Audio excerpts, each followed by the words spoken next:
தேவனின் ஆலயமே, பரிசுத்த ஆலயமே,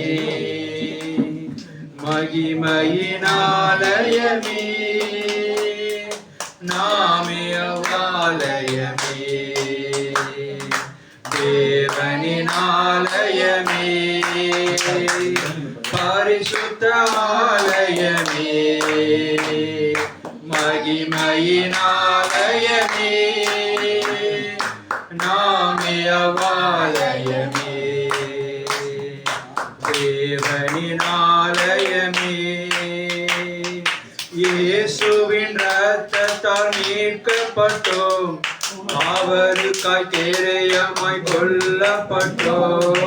இயேசுவின் இரத்தத்தால் மீட்கப்பட்டோம், அவருக்காய் கேடயமாய் கொல்லப்பட்டோம். தேவனின் ஆவியால் நிரப்பப்பட்டோம், நாம் தேவ பிள்ளைகளானோம், அவர் சொந்த ஜனமானோம். தேவனின் ஆவியால் நிரப்பப்பட்டோம், நாம் தேவ பிள்ளைகளானோம், அவர் சொந்த ஜனமானோம். தேவனின் ஆலயமே, பரிசுத்த ஆலயமே, மகிமையின் ஆலயமே, நாமே அவ்வாலயமே. தேவனின் ஆலயமே, நாம் இனி நம்முடையவர்கள் அல்ல, அவரே நம் சரீரத்தில் சொந்தமானவர். நாம் இனி நம்முடையவர்கள் அல்ல, அவரே நம் சரீரத்தில் சொந்தமானவர். வஞ்சிக்கப்படாமல் தீட்டுப்படுத்தாம் பரிசுத்தம் காத்துக்கொள்வோம், பரிசுத்த ஜாதியாரே. வஞ்சிக்கப்படாமல் தீட்டுப்படுத்தாம் பரிசுத்தம் காத்துக்கொள்வோம், பரிசுத்த ஜாதியாரே.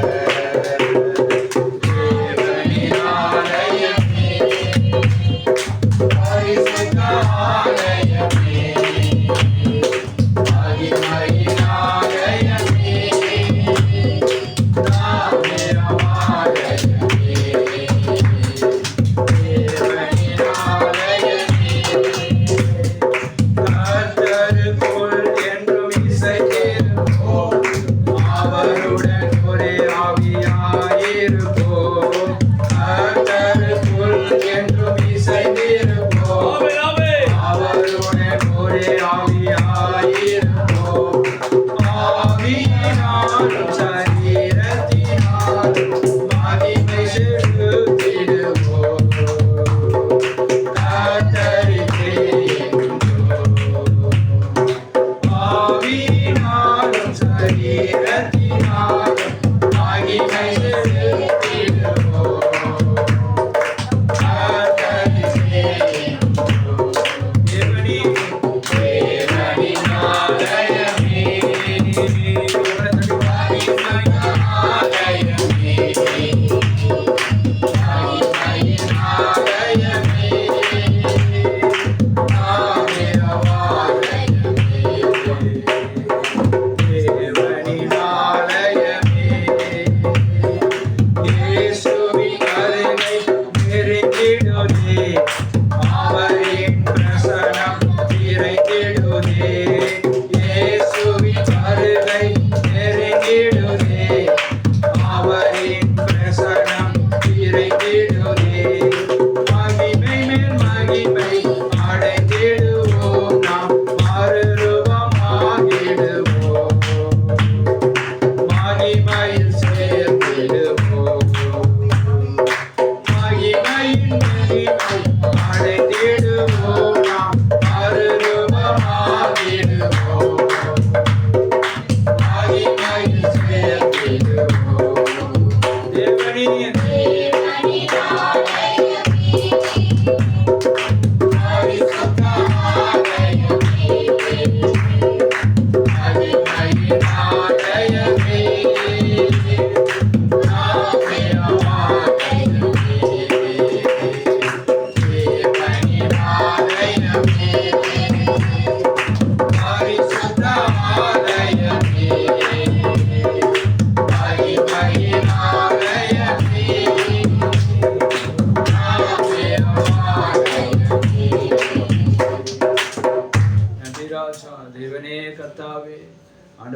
கையில் செய்யப்படாத உம்முடைய ஆலையையும் எங்களை தெரிந்து கொண்டீரே. ஆண்டவரே, உம்முடைய விலையேற பெற்ற ரத்தத்தினாலே எங்கள் பாவங்களை கழுவி ஒன்றுமற்ற ஒன்றை இன்றைக்கு தகுதியாய் மாற்றி உம்முடைய மனவாட்டிகளாய் எங்களை தென்று கொண்டதற்காக நன்றி சுத்திரம் கர்த்தாவே. ஆண்டவரே, உம்முடைய வார்த்தையை எங்களை மகிமைப்படுத்தும், உம்முடைய வார்த்தையை எங்களை மறுரூபப்படுத்தும் கர்த்தாவே. நன்றி ராஜா, நன்றி ராஜா. பாடிய ஒவ்வொருவரையும் தேவன் தாமே ஆசீர்வதிப்பாராக. நம் வார்த்தைக்காக பயபக்தியோடு இருக்கும்போது ஆமா சொல்லுங்க. முன்னாடி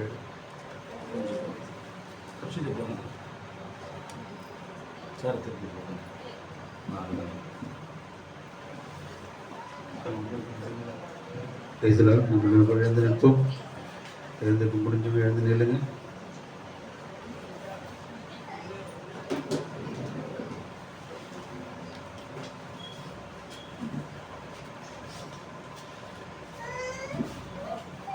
நம்மளே வந்து பாடமொழி கூட வார்த்தை கழிக்கிற கிறிஸ்துவின் மனவாட்டு சபையின் பாஸ்டர் வேல்டனை கூட முன்பாக அழைப்போம்.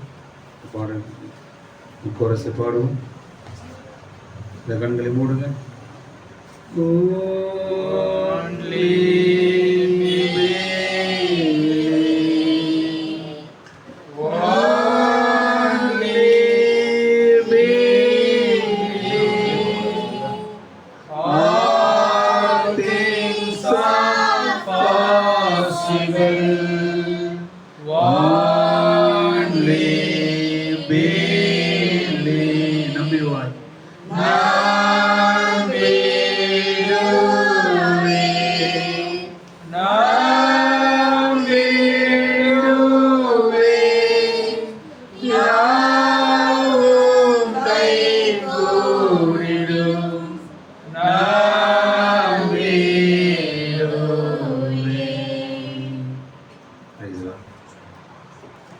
பரிசுத்த வேதாகமத்திலிருந்து யாத்ராகமத்தின் புஸ்தகம்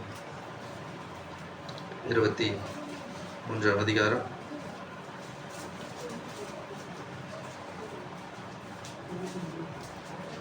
யாத்ராகமம் 23ஆம் அதிகாரம் பழைய ஏற்பாட்டிலே 99வது பக்கம் 20வது வசனத்தை கூட அடியேன் வாசிக்கிறேன். யாரும் கவனமாக கேளுங்க. நம்ம இதில் ஒரு 4 வசனம் வாசிக்கணும். நான் ஒரு வசனம் மட்டும் இதில் வாசிக்க போகிறேன். 20வது வசனத்தை கூட வாசிப்போம். யாத்ராகமம் 23ஆம் அதிகாரம் 20வது வசனம். வழியிலே உன்னை காக்கிறதற்கும் நான் ஆயத்தம் பண்ணின ஸ்தானத்துக்கு உன்னை கொண்டு போய் சேர்க்கிறதற்கும் இதோ நான் ஒரு தூதனை உனக்கு முன்னே அனுப்புகிறேன். அல்லேலூயா, பிரைஸ் தி லார்ட். தேவன் நமக்காக ஒரு தூதனை இந்த நாளிலே அனுப்பியிருக்கிறார்.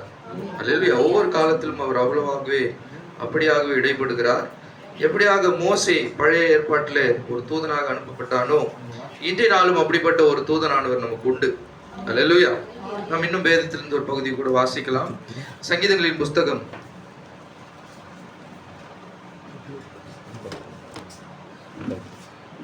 34ஆம் அதிகாரம், சங்கீதம் 34 7-8 வசனங்களை சபையார் யாராவது ஒருத்தர் வாசி. தேவனே, உம்முடைய கிருபை எவ்வளவு அருமையானது. 34ஆம் அதிகாரம் 7-8 வசனம். கர்த்தருடைய தூதன் அவருக்கு பயந்தவர்களை சூழ பாலை மெருகி அவர்களை விடுவிக்கிறார். கர்த்தர் நல்லவர் என்பதை சுத்து பாருங்கள். ஆமென். அவர் மேல் நம்பிக்கையா இருக்கிற மனுஷன் பாக்கியவான். ஆமென். ஆமென். அவர் கண்டி முடி ஜெபிப்போம். சகோதரரே, இரக்கத்தில் ஐஸ்வர்யமுள்ள எங்கள் தேவனாய கர்த்தாவே, ஆசீர்வதிக்கப்பட்ட இந்த உயிர்த்தத நாளுக்காக நன்றி. ஆமென். இந்த நாளிலும் ஆண்டவரே, இந்த வேளையிலே இந்த மகத்தான கூடாரத்துக்குள்ளாக நாங்கள் ஒன்று சேரும்படியா நீர் பாராட்டின கிருபைக்காக நன்றி ஆண்டவரே. ஆண்டவரே, இங்கே 2-3 பேர் என்று ஆண்டவரே நீ சொல்லியிருக்கிறீர். கர்த்தாவே, ஏதோ ஒரு சிலராக சொற்ப ஜனங்களாக நாங்கள் இருந்தாலும் ஆண்டவரே நீர் எங்கள் மத்தியில் வாசம் செய்வதற்காக நன்றி ஆண்டவரே. நான் இருக்கிறேன் என்ற அந்த மகத்தான தேவன் தாமே இன்றும் எங்கள் மத்தியிலே கிருபை நிறைந்தவராய் எங்களோடு நீர் பேசும்படியாய் எங்களோடு வாசம் செய்யும்படியாய் நீர் விரும்புவதற்காக நன்றி ஆண்டவரே.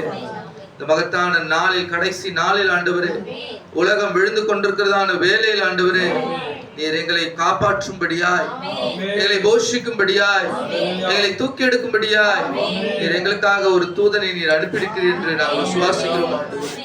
இந்த மகத்தான கர்த்தருடைய தூதனானவர் தாமே ஆண்டவரே இந்த மகத்தான வேலையிலே இந்த கூட்டத்தை ஆளுகை செய்யும்படியாய் இந்த இரவின் பொழுதிலே எங்களோடு இடைபடும்படியாய் உம்முடைய பிரசனத்துக்குள்ளாக அபிஷேகத்துக்குள்ளாக எங்களை வழிநடத்தும்படியாய் கூட ஒப்பு கொடுக்கிறோம் ஆண்டவரே. தடைகளை உடைத்து போடுங்க. தேவைகளோடு வந்தவர்கள் தேவைகள் பூர்த்தி செய்யப்பட்டு கடந்து செல்லட்டும் ஆண்டவரே. ஓ வியாதியோடு வந்தவர்கள் சுகத்தை பெற்றுக்கொள்ளட்டும். பண தேவைகளோடு வந்தவர்கள் ஆண்டவரே தேவைகள் சந்திக்கப்படட்டும் ஆண்டவரே. பலவீனத்தோடு வந்தவர்கள் பலனை பெற்றுக்கொள்ளட்டும் ஆண்டவரே. எதிர்பார்ப்புகள் ஒவ்வொன்றையும் பூர்த்தி செய்யும்படியா மாறாத தேவனின் கிருபையுள்ள கரத்தில் ஒப்பு கொடுக்கிறோம். சபை நீர் ஆஸ்வதிங்க, இந்த மேய்ப்பனை நீர் ஆஸ்வதிங்க. தேவனே உமக்கென்று ஜீவிக்கிறதான் இந்த குடும்பத்தை தேவன் தான் வேண்டும் உயர்த்தும்படியாய் கூட ஒப்பு கொடுக்கிறோம். ஒரு சில மணி நேரம் நீர் எங்களோடு இடைப்பட்ட ஆண்டவரே நாளின் வார்த்தையை பெற்றுக்கொள்ள எங்களுக்கு கிருபை பாராட்டும்படியா சுபிக்கிறோம் ஆண்டவர். வந்த ஒவ்வொருத்தரையும் கூட ஆஸ்வதிங்க. ஓ மறைக்கப்பட்ட கண்கள் திறக்கப்படட்டும் ஆண்டவர். ஓ மூடப்பட்ட காதுகள் திறக்கப்படட்டும் ஆண்டவர். நீரே வழி நடத்தும்படியா ஆளுகை செய்யும்படியா மகத்தான இரட்சகராகிய ஜெயங்கடகத்தராகிய இயேசு கிறிஸ்து நாமத்தில் ஜெபிக்கிறேன் ஜீவனுள்ள நல்ல தகப்பனே. ஆமென் ஆமென் ஆமென். நான் யாரும் உட்கார்ந்து சொல்ல God bless you. Praise the Lord. Hallelujah. தலை வந்துடுங்க கொஞ்சம் தலை. கேக்குதா நான் பேசுறது? ஓகே. பின்னாடி வா. ஓகே. எத்தனை பேர் சந்தோஷமா இருக்கீங்க? ஹல்லேலூயா. மகத்தான தேவனுடைய சமூகத்திலே ரொம்ப நாள் ஆச்சு இந்த சபைக்கு வந்து பிரசங்கம் பண்ணி. பாஸ்டர் கூப்பிட்டே கிடையாது என்னெல்லாம். பெரிய பெரிய ஆளுங்க தான் கூட, சின்ன ஆளுங்கெல்லாம் கூட மாட்டாரு. பாருங்க உண்மையிலே தேவன் நம்ம ஒரு விசுவாசிக்கு சொந்தக்காரன் ஒரு விசுவாசி தான். ஹல்லேலூயா. நம்மை போல ஒருத்தரை நாம் சந்திக்கும் போது அது ஒரு மகிழ்ச்சி தரக்கூடிய ஒன்றா இருக்குது. ஹல்லேலூயா. இப்போ ஒரு வெளிநாட்டுக்கு போறோம்னா ஒரு அமெரிக்கா தேசத்துக்கு போகும்போது அங்க இருக்கிறவங்க ஃபுல்லா இங்கிலீஷ் தான் பேசுவான். நமக்கு தமிழ் தான் தெரியும். அவங்ககிட்ட போய் நீ பேச முடியாது, பழக முடியாது, ஒன்றும் பண்ண முடியாது. யாரோ ஒரு தமிழர் வந்தா நம்மள மாதிரியே இருப்பான் பார்க்கறதுக்கு. அவங்ககிட்ட போய் பேசினா அவன் தமிழ் பேசுவான். அப்போ உன் முகத்துல எப்படி இருக்கும்? எப்படியோ ஒரு ஆளை கண்டுபிடிச்சிட்டா. ஒன்னும் தெரியாத தேசத்துக்கு வந்து எப்படியோ ஒரு ஆளை நான் என்ன பண்ணிட்டேன். இப்ப அவங்ககிட்ட கேட்பேன், இந்த வீடு எங்க போகணும், என்ன வழி, எங்க இருக்குது, சாப்பாடு எங்க, இந்தியாவில் கொடுக்குற சாப்பாடு எங்க போடுவான், எல்லாத்தையும் நீ என்ன பண்ணிடுவ? சரிப்ப. அந்த மாதிரி தான் இந்த விசுவாச குடும்பமும். ஹல்லேலூயா. இந்த உலகம் முழுக்க பாவத்தால் நிரம்பி இருக்கும் போது எங்கேயோ ஒரு தேவனுக்காக வாழக்கூடிய உத்தமமான மனிதனை பார்க்கும்போது மன நிறைவு ஏற்படும். நம்மை போல ஜீவிக்கிறவங்க அதை சரி சொன்னார். ஒரே சிறகுள்ள பறவைகள் எப்போதும் ஒன்றாக ஜீவிக்கும். ஹல்லேலூயா.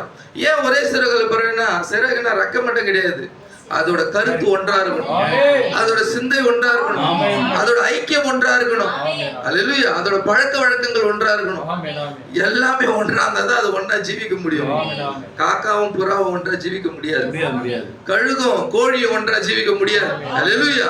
ஒரே கருத்துள்ளவர்களாக நாம் ஜீவிக்கும் போது தான் அதுதான் பலம் உள்ளதாய் இருக்கும். ஹல்லேலூயா.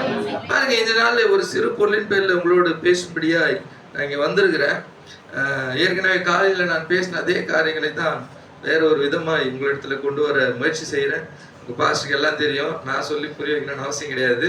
இருந்தாலும் இன்னைக்கு என்ன பேச கூப்பிட்டதுனால ஒரு சின்ன பொருளின் பேரில் பேசுகிறேன். நான் பேசுறது எளிமையான செய்தியாக தான் இருக்கும். அவர் டெப்த்தாக பேசுவார், என்ன டெப்த்தாக பேசுகிறேன்னு சொல்லுவார். ஆனால் அவர் தான் ஆழமாக பேசுகிறாரு.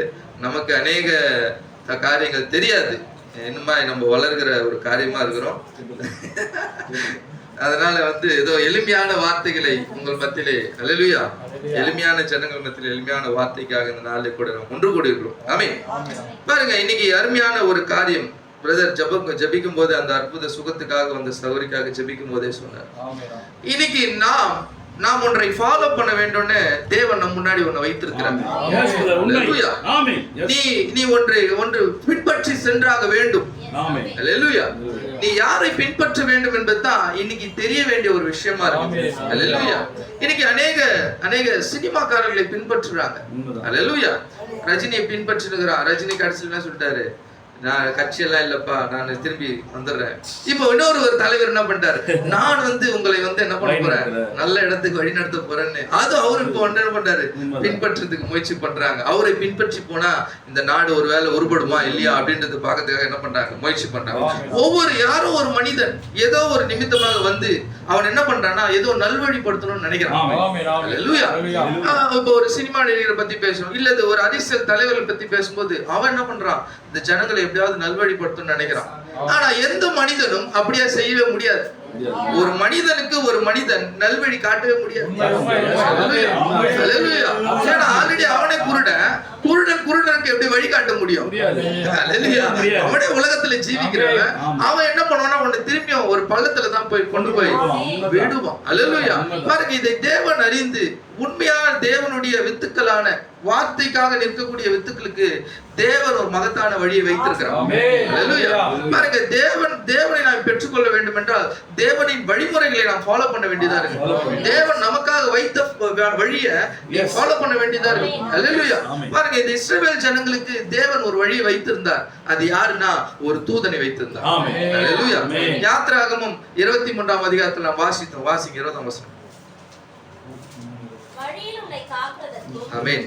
நான் ஆயத்தம் பண்ணின ஸ்தானத்துக்கு உன்னை கொண்டு போய் சேர்க்கிறதற்கும் இதோ நான் ஒரு தூதனை உனக்கு முன்னே அனுப்புகிறேன். பாருங்க என்ன சொன்னார்னா, வழியிலே ரெண்டு காரியங்கள் இதுல இருக்குது. அல்லேலூயா. வழியிலே உன்னை காக்கிறதற்கும் நான் ஆயத்தம் பண்ணின ஸ்தானத்துக்கு உன்னை கொண்டு போய் சேர்க்கிறதற்கும். அல்லேலூயா. ரெண்டு விஷயத்தையும் பண்றாரு. உன் யாத்திரையை பாதுகாத்து வழி நடத்துறாரு. உன்னை கொண்டு போய் சேர்க்கறதும் யார் கரத்துல இருக்குது? தேவனுடைய கரத்துல. ஒரு தூதனுடைய கரத்துல தேவன் அதை வைத்திருக்கிறார். அல்லேலூயா. பாருங்க, இன்னைக்கு இந்த தூதனை நீ ஃபாலோ பண்ணலன்னா உன் வழி தாறுமாறா தான் இருக்கும். அல்லேலூயா. தேவனுடைய தூதனை ஃபாலோ பண்ணும்போது தான் அது சரியான இடத்துக்கு உன்னை கொண்டு போய் சேர்க்கிறதா இருக்கும். அல்லேலூயா. எப்பொழுதுமே தேவன் எல்லா காலங்களிலும் தேவன் ஒரு மனிதனோட இடைப்பட்டு மனிதன் மூலமாய் தேவன் கிரியை செய்கிறார். அல்லேலூயா. ஒரு மனுஷன் நீ ஃபாலோ பண்ணும்போது அங்க உனக்கு சரியான வழி கிடைக்காது. ஆனா தேவனால் நியமிக்கப்பட்ட ஒரு மனிதனை ஃபாலோ பண்ணும்போது அங்க ஒரு மகத்தான வழியானது உனக்கு கிடைக்கும். அல்லேலூயா.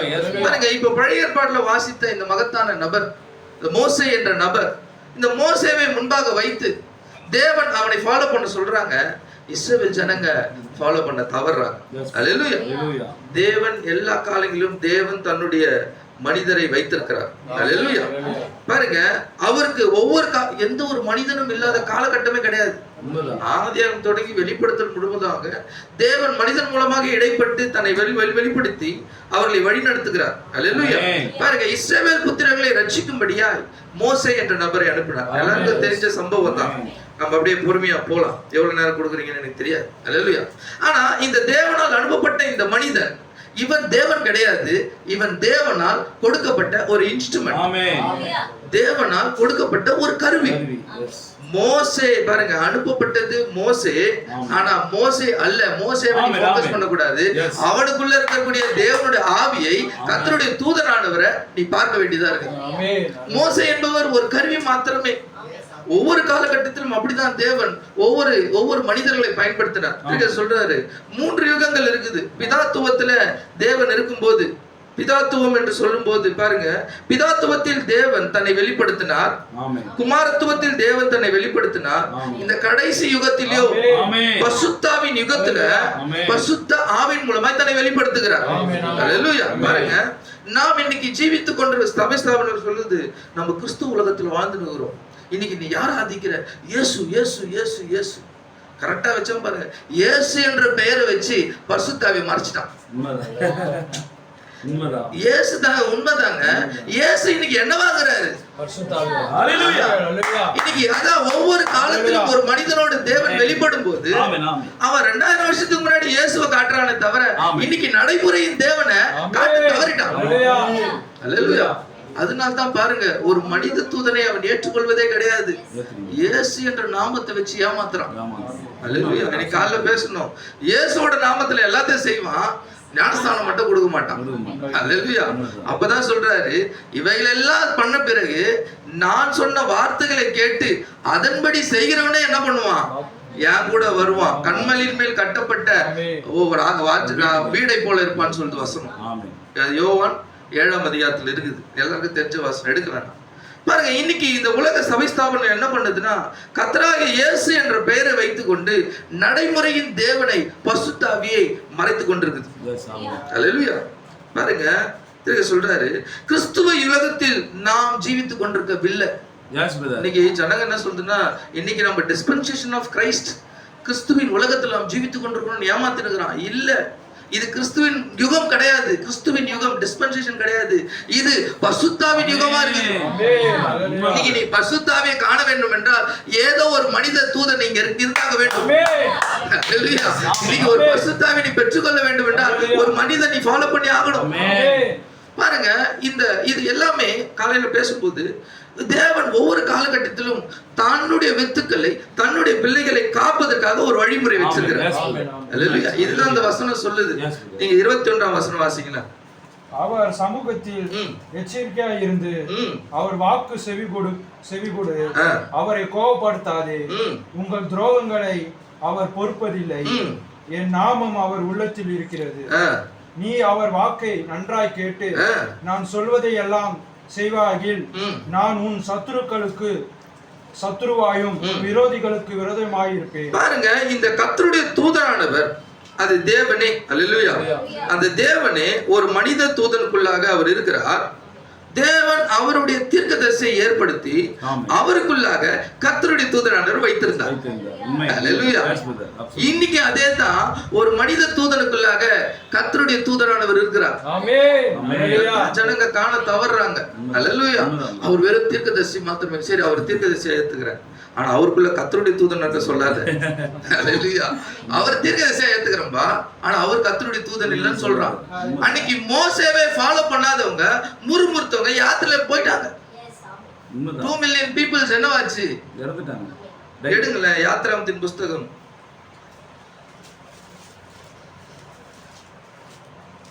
என்னாகும் எடுத்துக்கோங்க. நம்பர்ஸ் 14வது அதிகாரம் 27வது வசனம். இந்த ஜனங்கள் யாத்திரையில அநேக தேவைகளுக்காக காத்து கொண்டிருக்கிறாங்க. ஒவ்வொரு காலகட்டத்துக்கும் அவன் என்ன பண்றான்னா தேவனிடத்துல கேட்டு கேட்டு கேட்டு பெற்றுக்கொள்ள முயற்சி செய்யும் போது ஜனங்க முன்னாடி முந்திக்குது. அவர்கள் மோசேயை நோக்கி, நீர் எங்களை அனுப்பின தேசத்துக்கு நாங்கள் போய் வந்தோம். இல்ல என்ன 14:27 எனக்கு விரோதமாய் முறுமுறுக்கிற இந்த பொல்லாத சபையாரை எது வரைக்கும் கேட்பேன். இஸ்ரவேல் புத்திரர் எனக்கு விரோதமாய் முறுமுறுக்கிறதை கேட்டேன். யார்? தேவன் சொல்றாரு, இஸ்ரவேல் புத்திரர்கள் எனக்கு விரோதமா முறுமுறுத்த. ஆனா இவன் முறுமுறுத்த தேவனை கிடையாது, அனுப்பப்பட்ட தூதனை முறுமுறுக்கிறான். வெங்காயம் இல்ல உடனே வெங்காயம் கேட்கறான், பூண்டு இல்ல பூண்டு கேட்கறான், கறி குழம்பு போல கறி குழம்புக்கு சண்டை, ரசம் ஊத்தல ரசத்துக்கு சண்டை. ஏடா பீஸ் சொல்லிட்டே இருக்கலாம்.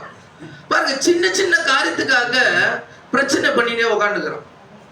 வந்த விஷயத்தை விட்டுட்டான். இவனுக்கு என்ன இவன் ஜீவன் தப்பும்படியா தேவன் அந்த பிரயாணத்தை கொண்டு போறாரு. 2 விஷயம், அவன் பிரயாணத்தை காக்குறதற்கும் அவன் போய் சேர வேண்டிய தேசத்துல கொண்டு போய் சேர்க்கிறது தான் தேவனுடைய திட்டம். இவன் அந்த திட்டத்தை வாக்குத்தத்தத்தை காண தவறி வழியிலே பிரச்சனை பண்ணுகிறான். உனக்கு எனக்கு சண்டை, நீ என்னால பேசக்கூடாது போ. ஏண்டா வந்தது இந்த வார்த்தை வெளிப்படுத்த, வார்த்தையின் வெளிப்பாடு வரும்போது அதை ஏற்றுக்கொள்ள தவறுறாங்க ஜனங்க. இவன் ஏதோ காரணங்களை புடிச்சிட்டான், இந்த முனையை புடிச்சிட்டு இதான் உண்மைன்னு சொல்றான், இன்னொருத்த அந்த முனையை புடிச்சிட்டான் அதான் உண்மைன்னு சொல்றான். முழுமையான வார்த்தை வெளிப்பாடு என்னவா இருக்குது சொல்றாரு. இன்னைக்கு ஃபுல் காஸ்பல் வெளிப்படுத்தப்பட்ட ஒரு நேரம், தேவனுடைய முழுமையான சுவிசேஷம் வெளிப்படுத்தப்பட்ட நேரம். அதெல்லாம் சொல்லுவாங்க, ஆனா வெளிப்பாடுன்றது ஒண்ணு கிடையவே கிடையாது. அல்லேலூயா. ஃபுல் காஸ்பல் வெளிப்பாடு, வார்த்தை வெளிப்பட்டுச்சுங்க, ஆனா நான் ஏத்துக்க மாட்டேன். அல்லேலூயா. அன்னைக்கு இருந்த ஜனங்களின் அதே காரியம் தான் இன்னைக்கு வெளிப்படுது. பாருங்க, தேவன் இந்த தூதனை அனுப்பும் போது, காலையில பேசும்போது, இந்த மகத்தான தூதனானவர் பழைய ஏற்பாட்டுல ஆபிரகாம் இடத்துல சந்திக்கும் போது ஒருத்தருக்கு பிளஸிங், ஒருத்தருக்கு எச்சரிப்பு. ஆபிரகாமுக்கு பிளஸிங், லோத்துக்கோ எச்சரிப்பு. ஆபிரகாம் எதை நோக்கி காத்திருந்தானா தேவனை எதிர்த்து நோக்கி காத்திருந்தான். மம்ரேயின் சமபூமியில வெட்ட வெளிச்சத்துல அவன் ஆசீர்வாதத்தை நோக்கி இல்ல, ஒன்றுமே இல்லாத இடத்தை நோக்கி எதிர்பார்த்து கொண்டிருந்தான். எதிர்பார்த்ததை அவன் பெற்றுக்கொண்டான்.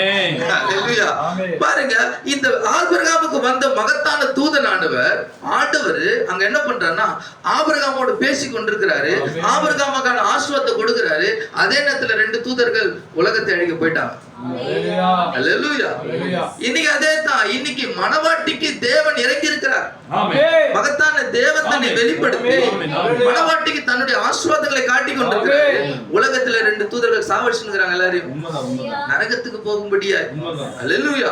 பாருங்க, ஒரு தூதனை நீ ஃபாலோ பண்ணும்போது உனக்கு ஜீவன், ஒரு தூதனை ஃபாலோ பண்ணும்போது உனக்கு மரணம். அல்லேலூயா.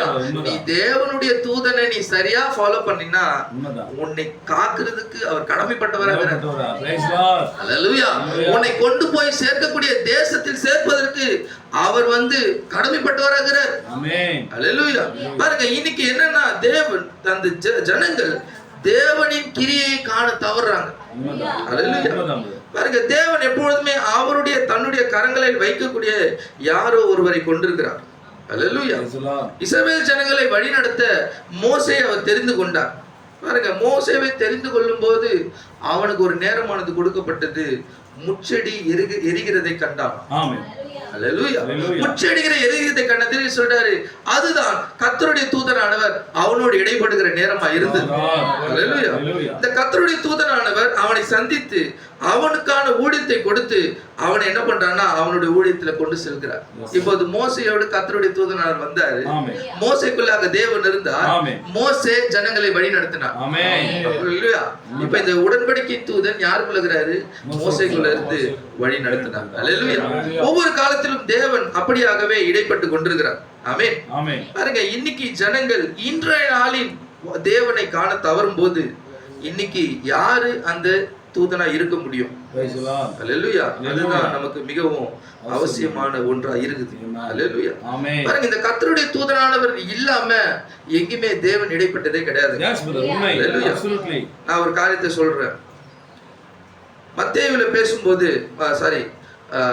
தானியேல்ல பேசும்போது நேபுகாத்நேசர் சாத்ராக் மேஷாக் ஆபேத்நேகோவோடு இருக்கும்போது அங்க சொல்றாரு, கர்த்தருடைய தூதனானவர் எங்களை என்ன பண்ணுவாரு? தானியேல் 3ஆம் அதிகாரம் 28ஆம் வசனத்துல சொல்லும்போது சொல்றாரு, எங்களை விடுவிக்க தேவனுடைய ஏஞ்சல் ஆஃப் காட் இங்க வருவார். Angel of God. ஆமென். வந்தே ஆகணும். ஆமென். அல்லேலூயா. ஆமென். அடுத்து எங்களை தப்புவிக்க வல்லவராய் இருக்கிறார். அவர் எரிகிற அக்கினியில் சுளிக்கும் ராஜாவாக உங்களுடைய கைக்கும் நீங்களாக்கி விடுவிப்பார். விடாமல் போனாலும் 28:3-28. அப்பொழுது நேபுகாத்நேச்சார் வசனித்து, சாத்ராக் மேஷாக் ஆபேத்நேகோ எங்களுடைய தேவனுக்கு ஸ்தோத்திரம், அவர்கள் தங்களுடைய தேவனை தவிர வேறொரு தேவனையும் சேவித்து பணியாமல் அவரையே நம்பி ராஜாவின் கட்டளையை தள்ளி தங்கள் சரீரங்களை ஒப்புக் கொடுத்ததினால் அவர் தமது தூதனை அனுப்பி என்ன பண்ணாரு? தூதன் இல்லாம தேவன் விடுதலை வைக்க மாட்டார். அல்லேலூயா. ஒரு தூதன் இல்லாம அங்க விடுதலை கிடையாதுங்க. இன்னைக்கு அதை தான் ஜனங்கள் காண தவறிட்டாங்க. உன் விடுதலை வேண்டும் என்றால் நீ தூதனை ஃபாலோ பண்ண வேண்டியதா இருக்கு. அல்லேலூயா.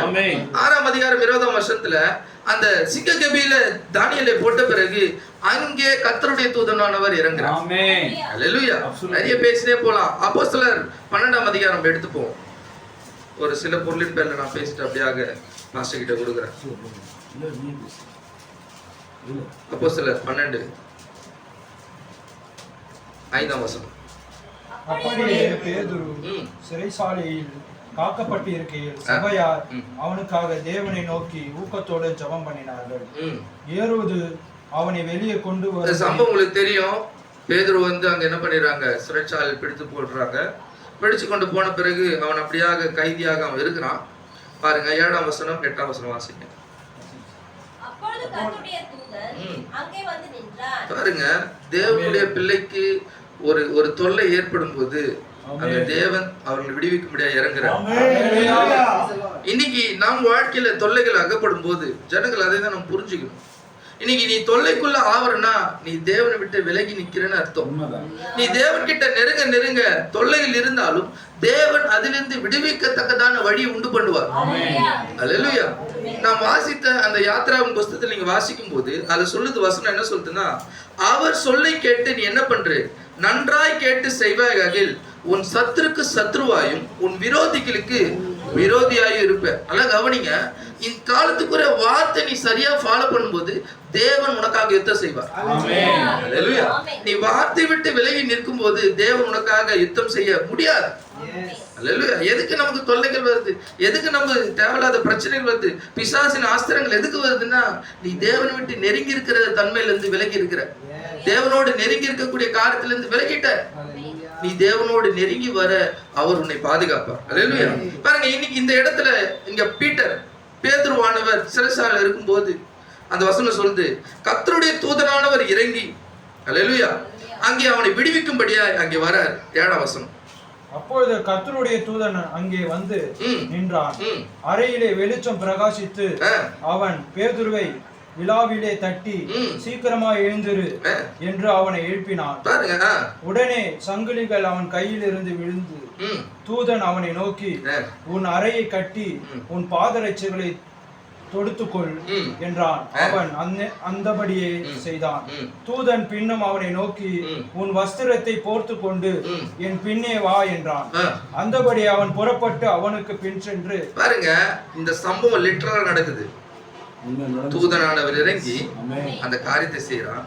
ஆனா பேதுருக்கு அது புரியல. பேதுரு அதை எப்படி பாக்குறான்னு பாருங்க. அடுத்த லைன். தூதனால் செய்யப்பட்டது மெய்யென்று அறியாமல். பாருங்க, தூதனால் செய்யப்பட்டது மெய்யென்று அறியாமல் அவன் என்ன நினைக்கிறான்னா, தான் ஒரு தரிசனத்தை காண்கிறதே நினைத்தான். இங்கதான் ஜனங்க தூதனை மிஸ் பண்றாங்க. அவர் வேற தரிசனம் தான் பார்த்தாரு, தேவனா இறங்கி வந்தாரு அவர்கிட்ட, அவர் விஷன்ல பார்த்தாரியா. பேதுருக்கு விஷனா தான் தெரியுது, ஆனா லிட்டரலா நடந்துனுக்குது. அவனுக்கு இது மெய் என்று தெரியாம ஒருவேளை இது ஒரு விஷனா தரிசனமா இருக்கும். அந்த வசனம் எப்படி முடியுதுங்க? தரிசனமா. லாஸ்ட் லைன் படிச்சு முடியுங்களா? அவன் தான் தரிசனம் காண்கிறதா நினைக்கிறான், அங்க லைவா நடந்துருக்குது. இன்னைக்கு திருச்சி பிரண்ணாமோட நடந்த எல்லா சம்பவங்களும் உண்மையான விஷயம். தேவன் அவரோடு இருக்கிறார். அல்லேலூயா. தேவன் அவரோட லைவா நடந்த விஷயத்த ஜனங்க வெறும் தரிசனமா காத்து முடிஞ்சது. அவர் விஷயத்துல பார்த்தாரு, அவர் எங்க போனார், அவர்கிட்ட எங்க நடந்தது, அவரெல்லாம் வரலையே, மீண்டும் வரணுமே. அவர் லிட்டரலா பாருங்க, ஜனங்கள் எதை காண வேண்டுமோ அதை காண தவறிட்டாங்க.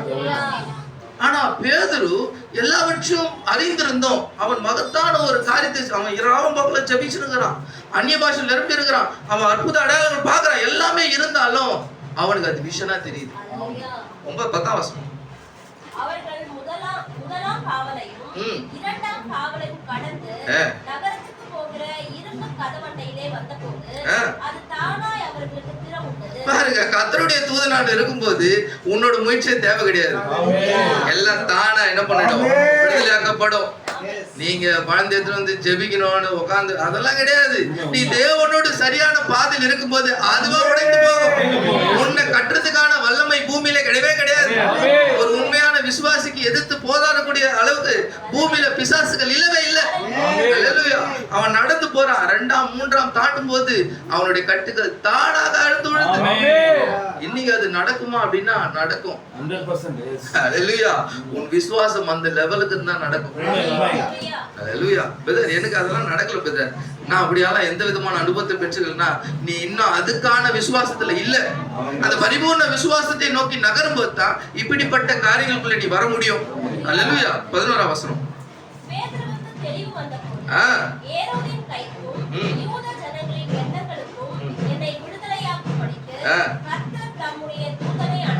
இப்பதான் அவனுக்கு தெளிவு வந்துருது.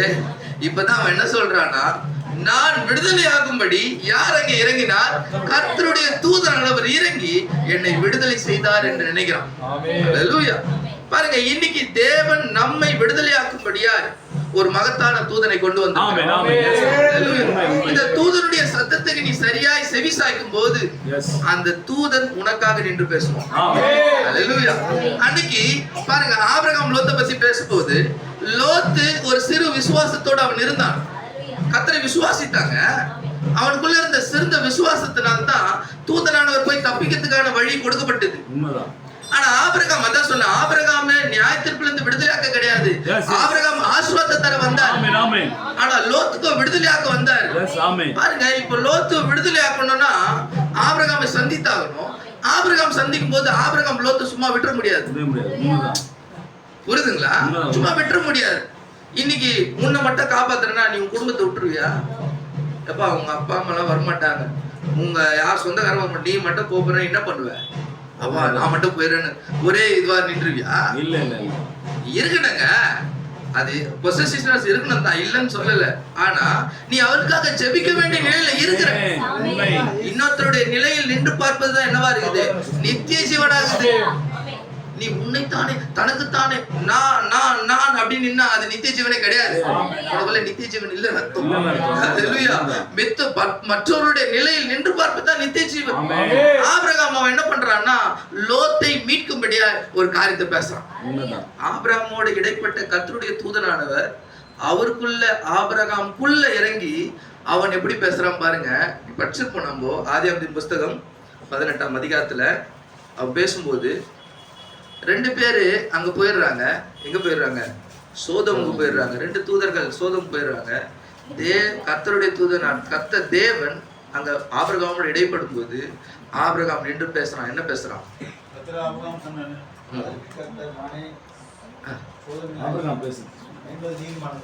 எஸ் வாசிங்க. அதுக்கு மேல இருந்து வாசிங்க. துன்மார்க்கரோட நீதிமானையும் சங்கரிப்பது உனக்கு தூரமாய். அதுக்கும் மேல வாசிங்க. பட்டணத்துக்குள்ளே ஒருவேளை 50 நீதிமான்கள் இருப்பார்கள். அதுக்கும் மேல வாசிங்க. நான் செய்ய போகிறதை ஆபிரகாம். எந்த பொருள் பேசுறோமோ அங்க நில்லுங்க. எங்க லாஸ்ட் எண்டுக்கு போயிடுறீங்க. என்ன சொல்றான் பாருங்க. அப்ப சொல்றான் நான் செய்ய போகிறதை 17ஆம் வசனத்துல ஆபிரகாம் பெரிய பலத்த ஜாதி ஆகுதுனாலும் அவனுக்குள் பூமியில சகல ஜாதியும் ஆசீர்வதிக்கப்படுறதுனாலும் நான் செய்ய போகிறதை ஆபிரகாமுக்கு மறைக்கணும் என்று கர்த்தர் அங்க சொல்றாரு. அல்லேலூயா. கர்த்தர் ஆபிரகாமுக்கு சொன்னதை நிறைவேற்றும்படியாய் அவன் தன் பிள்ளைகளுக்கும் தன் பின்வரும் தன் வீட்டாருக்கும் நீங்கள் நீதியையும் நியாயத்தையும் செய்து கர்த்தருடைய வழியை காத்து நடுங்கள் என்று கட்டளையிட்டான். அல்லேலூயா. பின்பு கர்த்தர் சோதோம் கொமோராவின் கூக்கள் பெரிதா இருப்பதனால பாவம் மிகவும் கொடிதா இருப்பதனால நான் இறங்கி போய் நான் என்ன பண்ண போறேன்? அவளை அழிக்க போறேன்னு சொல்றான். இப்ப அழிக்க போகும்போது கர்த்தர் ஆபிரகாமோடு இருக்கிறாரு. அழிக்கிறதுக்கான தூதனானவர் சோதோம் போயிட்டு. இப்பதான் ஆபிரகாம் பேசுறான். என்ன பேசுறான்னா 50 நீதிமான்கள் இருந்தா அந்த தேசத்தை அழிக்காம விட்டுருவீங்களா? அல்லேலூயா. பாருங்க, தேவன் ஒரு திட்டத்தை வச்சுக்கிறாரு. இந்த பூமி அழிவுக்குள்ள கொண்டு போக திட்டத்தை வைக்கும் போது நடுவுல நின்று பேசுறதுக்கான ஒரு வழி. பாருங்க, இந்த கர்த்தருடைய தூதனானவரை பெற்ற ஒரு மனிதன் அவன் என்ன பண்ணுவான்னா இடைவெளியில் நிற்கத்தக்கதான ஊழியத்தை செய்வான். அல்லேலூயா. பாருங்க, ஒரு அழிவுக்குள்ள போகக்கூடிய ஜனங்களை மீட்பதற்கான வேலையை தான் செய்யணுமே தவிர அழிவுக்கு ஆண்டவரே அழிக்க போறீங்க 50 பேரா 100 பேர் அழிச்சிட ஆண்டவரே அப்படி சொல்ல மாட்டான். ஐயோ இந்த சபையா மொத்தமா அப்படி சொல்ல மாட்டான். அவன் நின்று பேசுவான். ஆண்டவரே அவள் உமக்காக உத்தமா நின்று இருப்பாங்களே, ஒரு 50 பேர் தான் காப்பாத்துவான். அவன் நின்று பேசுறான். இது யாரோட காரியம் பாருங்க. ஆபிரகாம் தேவனுக்கு ஏதோ அட்வைஸ் பண்ண மாதிரி இது. அவர் அழிக்கணும்னு தேவன் அழிக்கணும்னு பிளான் பண்ணிட்டு வந்துட்டாருங்க. நீ போய் சொல்லுவியா ஆண்டவர் அழிக்காது? நீ சொல்ல முடியுமா? உனக்கு யார் தைரியம் கொடுத்தா? உனக்கு அவ்வளவு பேர் வல்லமுகுதா? நீ அவ்வளவு பெரிய ஆளா? சாதாரண மனுஷங்க. தேவன் ஒரு திட்டத்தை வச்சு அதை செய்தாகணும். ஆனா ஆபிரகாம் நடுவுல நின்று போராடுறான். 50 பேர்னா அழிக்க மாட்டீரா? 40 பேர்னா 30 பேர்னா கடைசியில 10 பேர் வந்தான். 10 பேரும் தான் குறைச்சி குறைச்சி குறைச்சி தன் குடும்பத்தை காப்பாற்றும்படியா அவன் நின்று கொண்டிருக்கிறான். அது யாரோட காரியம் பாருங்க. தேவனிடத்தில் நின்று பேசும்படியா ஒன்று பேசும்போது அது கர்த்தருடைய ஆவியே. அது என்னன்னா கிறிஸ்துவின் ஆவியின் திருக்கதரிசி சொல்றாரு. இங்க மோசே இதே சம்பவத்தை செய்யறான். யாத்திரையில போகும்போது மோசே செய்யும் போது பாத்தீங்கன்னா திருக்கதரிசியில சொல்றாரு அருமையான காரியம். இப்பொழுது காவலில் ஆத்துமாக்கள் அதை சொல்றாரு. இயேசு கிறிஸ்துவின் ஊழியம் இந்த கடைசி நாட்களிலே மறுபடி மாம்சத்தில் அவருடைய சபையில் வெளிப்படுத்துகிறார். அல்லேலூயா. அதை நாம் விசுவாசிக்கிறோம். ஆமென். பாருங்க, இப்போ இதுல சொல்லும்போது சொல்றாரு மோசே தேவனுடைய கருத்தை காட்டிலும் சிறந்த கருத்தை தேவனிடம் கூற முடியுமா? தேவனுடைய கருத்துக்கு மோசே அதை விட சிறந்ததா சொல்லிட முடியுமா? ஆனா அவன் சிறந்ததை சொல்ற மாதிரி ஒண்ணு இருக்குது. யாத்திரைகிற ஜனங்களை காப்பாற்ற முடியாது, முறுமுத்த ஜனங்களை காப்பாற்ற முடியாது. இவன் நடுவில் நின்று போராடுறான். ஆண்டவரே அழிக்காதீங்க, என்ன அழிச்சிருங்கன்னு சொல்றான். என்ன அழிச்சிருங்க, அவங்கள விட்டுருங்க. யார் அங்க நின்று போராட முடியும்? அது வேற ஒன்றும் இல்லை, அது கிறிஸ்துவின் ஆவி. இன்னைக்கு வந்த தூதன் அதை தான் செய்தாரு. இன்னைக்கு அவருக்குள்ள கொடுக்கப்பட்ட ஊழியமும் இந்த மனவாட்டிகளை காப்பாற்றும்படியா, அல்லேலூயா, உன்னை காப்பாற்றி உன்னுடைய தேசத்தில் கொண்டு போய் சேர்க்கும்படியா, உனக்கான கொடுக்கப்பட்ட அந்த மகத்தான தேசத்தில் கொண்டு போய் சேர்க்கும்படியா அவர் நின்று பேசுகிறார். சொல்றாரு, ஒரு சிறந்த கருத்தை தேவனிடம் கூற முடியாது, ஆனால் முடிவில் அது மோசேக்குள் வாசம் செய்த கிறிஸ்துவின் ஆவியே. ஒவ்வொரு காலத்திலும் வெளிப்படுத்தப்பட்ட அந்த தூதன் தீர்க்கதரிசி கிறிஸ்துவின் ஆவியை உடையவனா எபிரேயர்ல சொல்லப்படுது. எபிரேயர் புஸ்தகம், இந்த புஸ்தகம் படிச்சீங்களா? ஏற்கனவே இவர் கொடுத்திருப்பாங்க, இதை வாசி பாருங்க. இதுல இருந்தா நான் பேசினேன். எபிரேயர் 11ஆம் அதிகாரம் 26ஆம் வசனம். இனிவரும் பலன் மேல் நோக்கமாய் இருந்து எகிப்தில் உள்ள பொக்கிஷங்களிலும் கிறிஸ்துவின் நிமித்தம் வரும் நிந்தையை அதிக பாக்கியம் என்று எண்ணினான். கிறிஸ்து வெளிப்பட்ட 2000 வருஷம் தான் ஆகுது. வசனம் எப்படி எழுதப்பட்ட? கிறிஸ்துவின் வரும் நிமித்தம் வரும் நிந்தனையை அதிக பாக்கியம் என்று பாருங்க. கிறிஸ்துவின் காரியத்தை அவனுக்குள்ளாக பெற்றுக்கொண்டு அவன் அதற்காக நின்று கொண்டிருக்கிறான். அல்லேலூயா. பாருங்க, இன்னைக்கு அதே மகத்தான ஆவியுடைய, கிறிஸ்துவின் ஆவியுடைய அதே மகத்தான தூதனை தேவன் நமக்காக ஹைலைட். தேவன் எப்பொழுதும் தன்னுடைய தன்மைகளை மாறுவதே கிடையாது, தன்னுடைய பிளான்ஸை மாத்துறதே கிடையாது. அதே மகத்தான காரியத்தை மீண்டும் செய்கிறார். பாருங்க, தேவன் மோசே உன்னை அவர்களிடம் பிரித்துக்கொள், நான் எல்லாவற்றையும் அழித்து விடுவேன் என்று சொல்லும் போது நடுவில் நின்று போறாராம். எப்படி ஆபிரகாம் கேட்டான், 10 பேராவது 20 பேராவது குறைச்சு கேட்ட மாதிரி மோசே நின்று என்ன பண்றான், அவரை அழிச்சிடாதீங்க, என்ன அடிங்க. அல்லேலூயா. இன்னைக்கு நீ காப்பாற்றப்பட வேண்டும் என்றால் மோசே பின்பாக நின்றவர்கள் காப்பாற்றப்பட்டாங்க. அல்லேலூயா. உள்ள போனவங்க 2 பேர் தான், காலேப் யோசுவா. புதிதாய் பிறந்தவர்கள் போனாங்க, பழையசா வந்த எல்லா கிழக்கட்டையும் என்ன ஆயிடுச்சு, யாத்திரையிலே போயிடுச்சு. பழைசா இருந்த எல்லாமே அது தன்னுடைய கோட்பாடுகளை வச்சிருந்தது, அது தன்னுடைய சிந்தைகளை வச்சிருந்தது.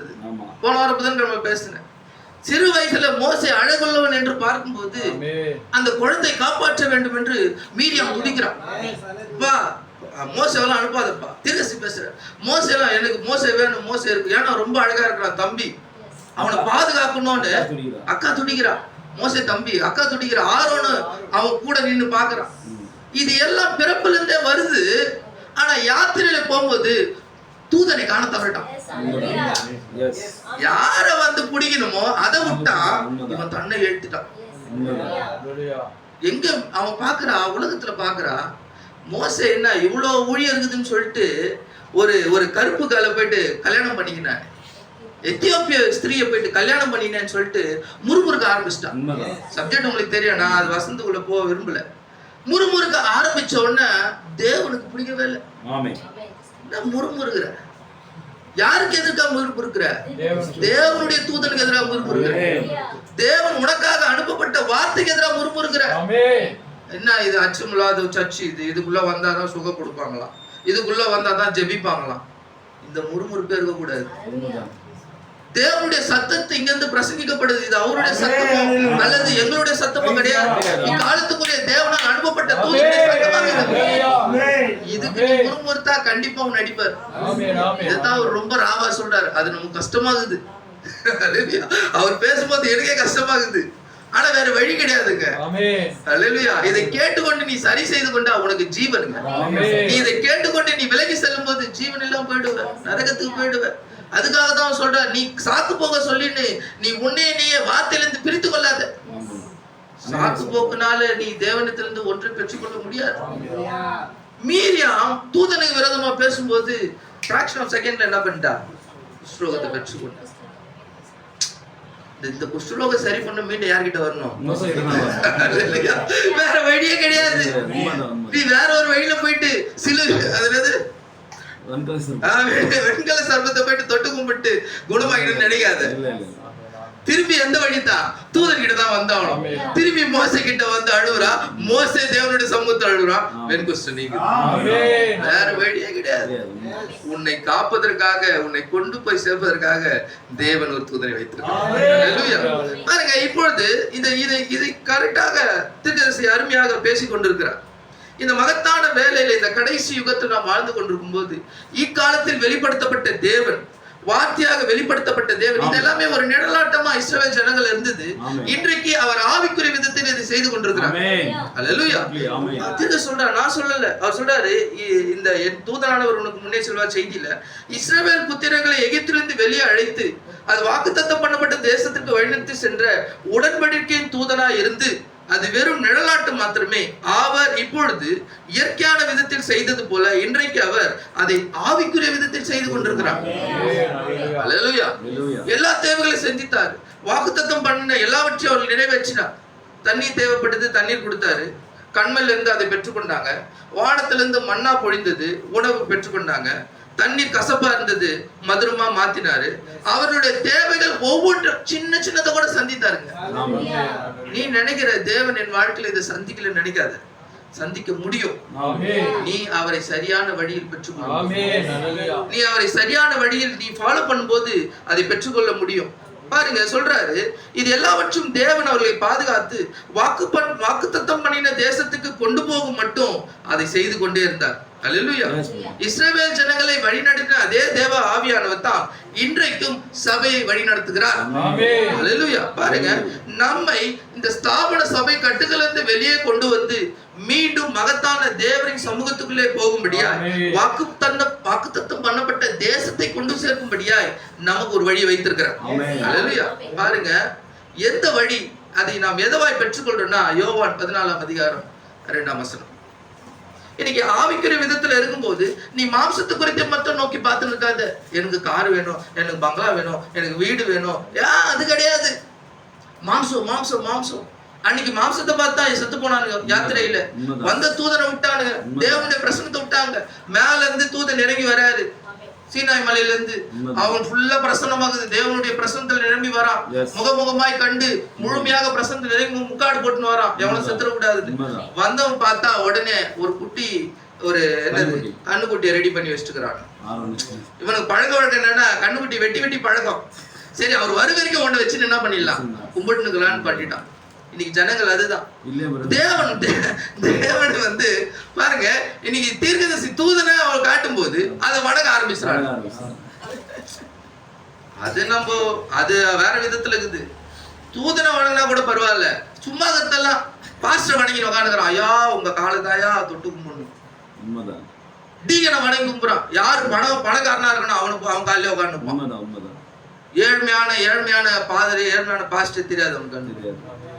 எவன் பணம் கொடுக்குறானோ அவன் பின்னாடி நின்று இருப்பான். இன்னைக்கு ஜனங்கள் அப்படியாக இருக்கிறாங்க. வார்த்தைக்காக நிற்கக்கூடிய சூழ்நிலையே இல்ல, பணத்துக்காக நின்று கொண்டிருக்கிறாங்க ஜனங்க. அல்லேலூயா. பாருங்க, அன்னைக்கு இறங்கின மோசே பார்த்த உடனே ஜனங்க ஃபுல்லா தார்மார்க்கத்தை பாக்குறான். அல்லேலூயா. அது மாம்ச பிரகாரமான காரணம். இன்னைக்கு ஆவிக்குரிய விதத்துல நீ ஃபாலோ பண்ண வேண்டியது இக்காலத்துக்கு ஒரு வார்த்தையா இருக்குது. நீ வார்த்தை தவிர்த்து வேற எதெல்லாம் ஃபாலோ பண்றியோ அதெல்லாம் உனக்கு அபாயம் தான். அல்லேலூயா. அதெல்லாம் உனக்கு சாபத்தை தான் கொண்டு வரும். அல்லேலூயா. பாருங்க, இங்க சொல்லுது யோவான் 14:2, என் பிதாவின் வீட்டில் அநேக வாசஸ்தலங்கள் உண்டு, அப்படி இல்லாதிருந்தால் நான் உங்களுக்கு சொல்லி இருப்பேன். ஒரு ஸ்தலத்தை உங்களுக்காக ஆயத்தம் பண்ண போகிறேன். நான் போய் உங்களுக்காக அந்த ஸ்தலத்தை ஆயத்தம் பண்ணின பின்பு நான் இருக்கிற இடத்திலே நீங்களும் இருக்கும்படி நான் மறுபடியும் வந்து உங்களை என்னிடத்தில் சேர்த்துக் கொள்ளுவேன். அல்லேலூயா. சொன்னாரு, செஞ்சிட்டாரா? கண்டிப்பா. அல்லேலூயா. இதுதான் குழப்பமே. உண்மைதான். 51ல நாம் அந்த வழியில் இருக்கிறோம்னு சொல்றாரு. அல்லேலூயா. நாம் அந்த வழியில் இருக்கிறோம்னு சொல்றாரு. 51ல 1951ல 65ல நான் மீண்டும் அந்த ஊழியத்தை முடிக்க போறேன்னு சொல்றாரு. என்னடா கன்ஃபியூஷன் இது? 51ல வழியில இருக்கிறேன்னு சொல்றாரு, இதே வசனத்தை சொல்லி வழியில இருக்கிற சொன்னவர் 65ல முடிக்கிறாரு. அல்லேலூயா. சொல்றாரு, இடைவெளியில் நிற்றல் 63ல பில்லி ஒரு குறிப்பு எழுதி வைக்கிறான். எழுதி வைக்கும்போது அதை நான் படிச்சிடறேன்.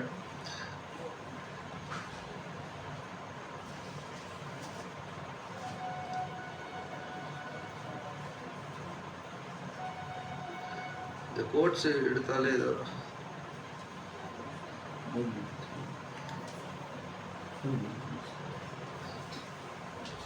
கவனிங்க. தீர்க்கதரிசி பில்லியோட டிராவல் பண்ணுகிறார். கவனிங்க. பில்லி ஏதோ ஒன்று சம்பவித்துக் கொண்டிருக்கிறது, நான் எங்கே தவறு இழைத்து விட்டேன் என்று அவர் பேசிக்கொண்டு செல்றார். ஒரு கார்ல இடைவெளி நிற்றல சொல்லும்போது 96வது பேரால பில்லி அந்த டிராவல் பண்ணினே இருக்கும்போது பில்லி இப்போ தீர்க்கதரிசி இருக்கிறாரு. தீர்க்கதரிசி லிட்டரலா பேசிட்டு வரும்போது உடனே பில்லி என்ன பண்றான்னா தோல்ல தட்டுறான். வேகமா தட்டி அப்பா கிழக்கே பாருங்கள் என்று கூறுகிறான். கிழக்கே பார்க்கும்போது ஏதோ ஒரு சம்பவமானது அங்க சம்பவிக்குது. அந்த சாலையின் கிழக்கு பாகத்தில் குப்பைகள் சொத்தைகள் நிரம்பின. திடீரென்று எரிந்து கொண்டு எந்த ஒரு நகரத்துக்கும் பல நூற்றுக்கணக்கான மைலுக்கு அப்பால அப்படிப்பட்ட குப்பை கூடங்கள் இருக்கும். அந்த குப்பை கூடல என்ன பண்ணா திடீர் எரிய ஆரம்பிக்குது. எரிய ஆரம்பிக்க இவரு ஸ்பிரிச்சுவலா ஆவின் ரூபத்துல ஆவின் நிலையில ஒன்றை காண்றாரு. இவன் மாம்ச பிரகாரமான ஒன்றை காட்டுறான். இவர் என்ன சொல்றாருன்னா, நான் மீண்டும் ஊழியத்துக்கு திரும்பி கொண்டிருக்கிறேன், எனக்கு வயசாயிடுச்சு தான், உண்மைதான், வயதானாலும் வாலிபனா இருந்தாலும் மரணம் என்னை விட்டு விடுவிக்கும் அளவும் 63 சொல்றாரு. 23/6/23 6ஆம் மாசம் சொல்றாரு. அதிகபட்சம் 2.5 வருஷம் இது கேப் அவர் மரிக்கிறதுக்கு முன்பாக. கவனிங்க, 2.5 years இது. இப்ப என்ன சொல்றான்னா, பயத்திமோ வாலிபமோ மரணமோ ஜீவனோ எது என்னை விடுவிக்கும் அளவும் நான் தேவனுக்காக கீழ்ப்படிவேன். நான் கர்த்தருடைய காரியங்களை தவறவிட்டேன். வேண்டுமென்று அல்ல, இவ்விஷயத்தில் இங்கே நான் கூற விரும்புகிறேன், எந்தவித சோதமுமின்றி இயேசு கிறிஸ்துக்கு பிரதிஷ்டையாகும்படி நான் விரும்புகிறேன். மீண்டும் அவருக்கு அந்த நினைப்பூட்டுதல் வந்து நான் மீண்டும் ஊழியத்து காலத்துக்கு சென்று நான் என்ன பண்றோம், தேவனை தன் மூலமாய் பிரதிபலிக்கிறோம் சொல்லி அதுக்கப்புறம் 2.5 years அப்புறம் அவரோட ஊழியத்தை சரியாய் செய்து முடிச்சிடுறார். ஹல்லேலூயா. பாருங்க, இது அப்படியே சரியாக பொருந்துது. கடைசியில அவர் தன்னை முழுமையாக கிறிஸ்துவுக்காக அர்ப்பணித்து கிறிஸ்து தன் மூலமாய் வெளிப்படும் பொருட்டாக எல்லா ரகசியங்களும் மனவாய்க்கு கொடுத்துட்டார். இன்னைக்கு மறைவான ஒன்று கிடையவே கிடையாது. ஹல்லேலூயா. பாருங்க, அன்னைக்கு சப்போஸ் அவர் வந்து மிஸ் பண்ணியிருந்தா எப்படி வந்து ஆபிரகாமோ மோசேவோ நின்று கிறிஸ்துவின் ஆவி பெற்றுக்கொண்டு நடுவில் நின்னாங்களோ, இன்னைக்கு மனவாட்டிக்காக நின்று எல்லாவற்றையும் உனக்கு தெரிவிப்பட்டு நடுவில் எல்லா ரகசியங்களும் கொடுத்துட்டார். இன்னைக்கு ரகசியம் ஒன்று, ரகசியமா இருக்கிற காரியம் ஒன்றுமே கிடையாது. ஹல்லேலூயா. சபையாருக்கு எல்லாவற்றையும் அவர் என்ன பண்ணிருக்குன்னா தெளிவுபடுத்திட்டார். ஹல்லேலூயா. இன்னைக்கு நீ தயாராக வேண்டியதுதான் சூழ்நிலை. நீ ப்ரிப்பேர் ஆகணும், நீ எடுத்துக்கொள்ளப்படுறதுக்கு தயாராகணும். நீ ராப்சருக்கு சரியா நிக்கிறியா அப்படின்றத பாத்துக்கோ. பாருங்க, வாக்குத்தத்தம் பண்ணப்பட்ட அந்த மகத்தான தேசத்திற்கு போக முன்னாடி இந்த எல்லா விதமான காரியங்களும் அனுபவிக்க வேண்டியதா இருக்கு.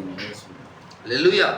யாத்திரை அப்படின்னு சொல்லும் போது இந்த யாத்திரை நமக்கு அநேக பேருக்கு அது இடம்லாம் இருக்கலாம், அநேக பேருக்கு அது ஆசீர்வாதமா இருக்கும். ஹல்லேலூயா. அநேக பேருக்கு அது தொல்லையா இருக்கலாம், அநேக பேருக்கு அவருடைய வாழ்க்கை சரி செய்து கொள்ளக்கூடிய ஒரு நேரமா இருக்கும். ஹல்லேலூயா. பாருங்க, இன்னைக்கு நீ தேவனுடைய வார்த்தையோடு நீ எங்கே நிற்கிறாய் என்பதை அறிந்து கொள்ள வேண்டியதா இருக்கு. உண்மையிலே நீ தேவனுடைய தூதனை ஃபாலோ பண்றியா? உண்மையிலே நீ தேவனுடைய தூதனை ஃபாலோ பண்ணா தேவனுடைய தூதன் உனக்கு பிரதிஷ்டை. ஆமென். ஹல்லேலூயா. தீர்க்கதரிசி பிரண்ணாமணி தான் பிரதிஷ்டை ஆவாரா? ஹல்லேலூயா. ஆமாங்க. அன்னைக்கு பேதுரு இடத்துல இறங்குனாரா இல்லையா? பேதுரு இடத்துல இறங்குனார். அப்போஸ்தலர் எத்தனாம் அதிகாரம் அது? 12ஆம் அதிகாரம் 27ஆம் அதிகாரம் போங்கள. அப்போஸ்தலர் 27 முடிச்சறியா? ஒரு 10 minutes முடிச்சு. 27 அங்கே கர்த்தருடைய தூதன் அவர் அங்கே இறங்குறார் பாருங்க. எடுத்துட்டீங்களா? வாசிங்க. 23 என்னை ஆட்கொண்டவரும் நான் சேவிக்கிறவருமான தேவனுடைய தூதனானவர் இந்த ராத்திரியிலே என்னிடத்தில் வந்து நின்றார். பேதுரு கிட்ட வந்து அதே தூதனானவர் யார்கிட்ட வராரு? இந்த சம்பவம் நீங்க 26 27 அது ஒரு நாள் பிரசங்கம் பண்ணலாம்னு இருக்கிறேன் நான் டீடைலா, அதுக்காக எடுத்து வச்சிருக்கேன், இன்னும் பேசல. 26 சம்பவங்கள் பார்க்கும்போது அவர் என்ன பண்றாருன்னா சிறைப்பட்டு போயிடுறான். முடிச்சிடுறேன் நான், கவனிங்க. சிறைப்பட்டு போறான். சிறைப்பட்டு போகும்போது இவனை கப்பல் யாத்திரையா என்ன பண்றாங்கன்னா கொண்டு போறாங்க. ராயன் இடத்துல அவனை கொண்டு போய் சேர்க்கணும். அல்லேலூயா. இப்ப ராயன் இடத்துல கொண்டு போறதுக்கு கப்பல் யாத்திரை கொண்டு போகும்போது பாருங்க, இவன் எதற்காக கொண்டு போகப்பட்டான்னா தேவனுடைய வார்த்தையை சரியா போதியதுக்காக என்ன பண்றான், கொண்டு போகப்படுறான். அல்லேலூயா. பாருங்களேன், 26ஆம் அதிகாரம்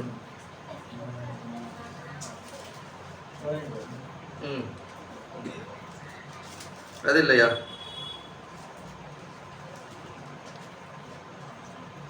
18 இருந்து வாசிங்க. மேலும் 26:18 அப்போஸ்தலர் 26:18 அவர்கள் என்னை மற்றும் விசுவாசத்தினாலே பாவ மன்னிப்பையும் பரிசுத்தமாக்கப்பட்டதுக்குரிய சுதந்திரத்தையும் பெற்றுக்கொள்ளும்படியாக அவர்கள் இருளை விட்டு ஒளியிடத்திற்கு சாத்தானுடைய அதிகாரத்தை விட்டு தேவனிடத்திற்கு திரும்பும்படிக்கு நீ அவர்களுடைய கண்களை திறக்கும் பொருட்டு இப்பொழுது உன்னை அவர்களிடத்திற்கு அனுப்புகிறேன் என்றார். பாருங்க, இது அவனுக்காக கொடுக்கப்பட்ட ஒரு ஊழியமா இருக்குது. அல்லேலூயா. இப்ப இத சொல்றான், அவனால் நடக்க வேண்டிய செய்தியை தான் அது சொல்றான். நம்ம ஃபுல்லா தான் அது நம்ம டீடைல்டா தான் பார்க்கணும் ஒரு நாள் பேசும்போது. இப்ப அவனால் கொடுக்கப்பட்ட இந்த ஊழியத்தை அவன் சொல்லும்போது, அந்த ராஜாவிடத்தில் சொல்லும்போது 18-19 வசனத்துல சொல்றான் பாருங்க. ஆகையால் அகிரிப்பா ராஜாவே, நான் இந்த பரம தரிசனத்துக்கு கீழ்ப்படியாத இருக்கவில்லை. பாருங்க, இவன் எதற்காக சிறைப்பட்டானா அவன் கண்ட பரம ரகசியத்துக்காக சிறைப்பட்டிருக்கான். இவன் ஒரு காரியத்தை கிறிஸ்துவனிடத்துல ஜனங்களை வழிநடத்துவதற்காக செய்யும் போது இவன் என்ன பண்ணிடுறாங்க, சிறைப்பிடித்துறாங்க. அல்லேலூயா. இவன் இப்படியாக எல்லா தேசத்துல என்ன பண்றான்னா எல்லாரும் மனம் திரும்பதிலையும் பாவ மன்னிப்பை சொல்லி ஜனங்களை திருப்புறான். அல்லேலூயா. 20ஆம் வசனம். பின்பு தமஸ்குவிலும் எருசலேமிலும் யூதா தேசமெங்கிலும் பின்பு புறஜாதியிலும் நான் போய் அவர்கள் தேவனிடத்திற்கு மனம் திரும்பி குணப்படவும் மனம் திரும்பலுக்கேற்ற கிரியைகளை செய்யவும் வேண்டும் என்று அறிவித்தேன். பாருங்க, ஓப்பனா சொல்றான். ராஜா இடத்துல மனம் திரும்பல கொடுக்கணும், ஜனங்களை பாவத்திலிருந்து விடுதலை ஆக்கணும், தேவனுடைய கிரியைகளை செய்ய நான் இதை அறிவித்தேன், அதனால என்ன பிடிச்சான்னு சொல்றான். இப்படியே பேசினே இருக்கும்போது அங்கிருந்து ராஜா கிட்ட இருந்து ஒரு சத்தம் வருது. ஏய், என்ன பைத்தியக்கார மாதிரி பேசுற மாதிரி பேசினுக்கிற, லூசாடா நீ அப்படின்னு கேட்கறான். 24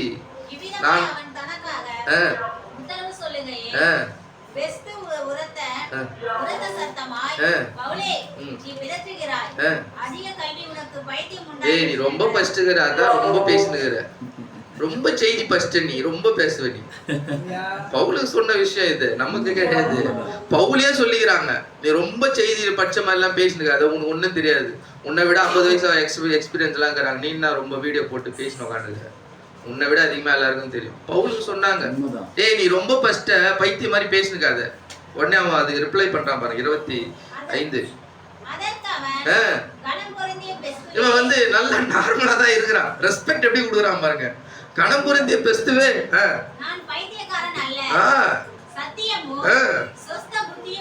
நான் நார்மலா பேசினுக்கிறேன், நான் எதை பெற்றுக்கொண்டனோ அதை சொல்லுகிறேன், எனக்கு புரிஞ்சிச்சுனா அதை நான் உனக்கு புரிய வைக்க முயற்சி பண்றேன். அல்லேலூயா. நீ அதை ஃபாலோ பண்ணினா உனக்கு புரிஞ்சிடும். இப்படி பேசினே இருக்கும்போது அந்த ராஜா என்ன பண்றான்னா டே பேசிட்டு இருக்கிறான். 28ஆம் வசனம், நான் வேகமா போயிடுறேன். 20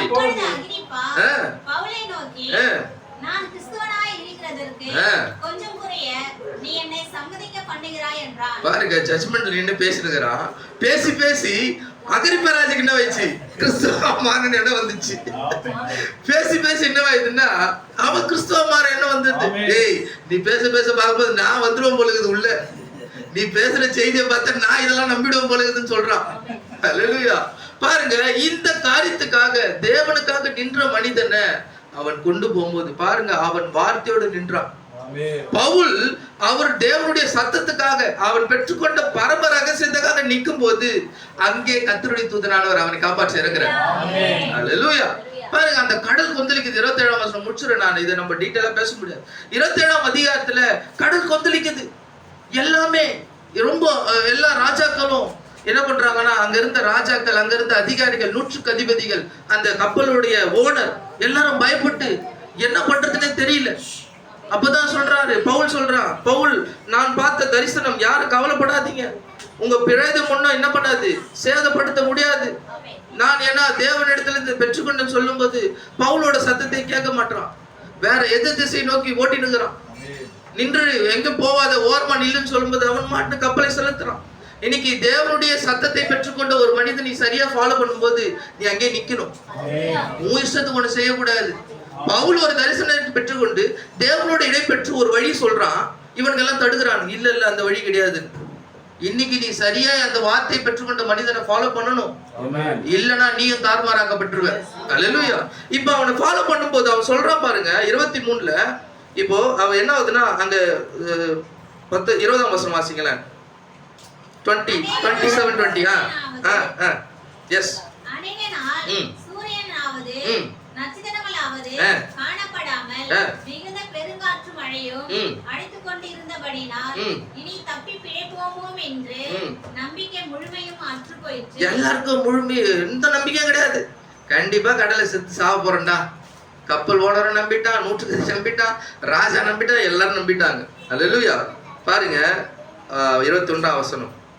அநேக நாள் அவர்கள் போஜனம் பண்ணாமல் இருந்தபோது பவுல் அவர்கள் நடுவே நின்று, மனுஷரே, இந்த வருத்தமும் சேதமும் வராதபடிக்கு என் சொல்லை கேட்டு கீழே தீவை விட்டு புறப்படாமல் இருக்க வேண்டியதா இருந்தது.